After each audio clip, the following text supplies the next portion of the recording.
This is where we get into the story of Bunny breaks her sobriety. We're sitting at the dinner table and my husband, he doesn't drink anymore at all. And we're looking at the Coliseum that's right behind us. And we're just like, dude, this is such a vibe. And he's like, baby, let's drink tonight. And I'm just like, I don't know, because I'm like, what am I going to drink? I can't drink vodka because I'm not going to drink an open bottle from a bar or anything like that. Like I have to be able to hold on to it. So I was like, you know what? We're in Rome. I'm going to drink with you. I'll have some wine. We finish up dinner. Everybody meets us at the restaurant. Imagine this. You're with your entire friends, your entire family, and you're in Rome and everybody's just having a blast, riding scooters through fucking Rome. We look to the left, the Vatican's there. We look to the right. Go through the Coliseum. Yeah. It was a fucking video game. My husband finds the nearest hole in the wall bar. We go in this bar and it's a fucking vibe. I think it was called Scholars. And the cool thing is barely anybody knows who we are. Somebody ran up to Jay and was like, Teddy Swims. And then he sang Teddy Swims to prove it was Teddy Swims. And he's like, don't tell anybody who I am. I'm Teddy Swims all night. Like, it was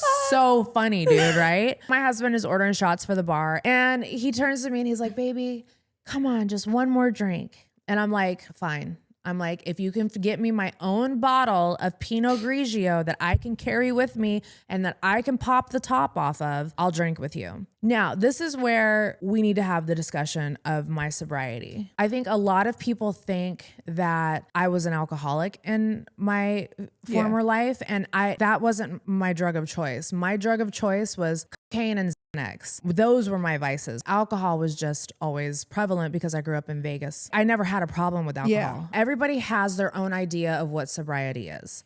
And I respect that. Everyone's perspective is very different on sobriety. Everybody's perspective is different. I got sober because of my health, my mental health, and because I didn't want drugs and I didn't want alcohol in my body anymore. While I want to be sensitive to other people who are in sobriety, please do not ever do anything that I do. Just because I can have a drink does not mean that I fell off the wagon and I'm going to be drinking every night again. Whereas somebody who is really battling that demon could see me drinking and be like, oh, well, if she did it, I did it, and then completely wreck their entire sobriety. Please don't do that. I am self-aware enough to know that I do have a huge platform and that I do influence people to do certain things. And that is not one of them. I don't want you to ever ruin your sobriety because you see me drinking. I understand that with sobriety, a lot of people are like, it's black and white. You either are sober or you're not. 99.9% of the time, I am sober. I think a lot of people need to realize that my journey is not their journey. And all of our journeys are different. Again, I'm going to say, just because I will have an occasional drink and let my hair down with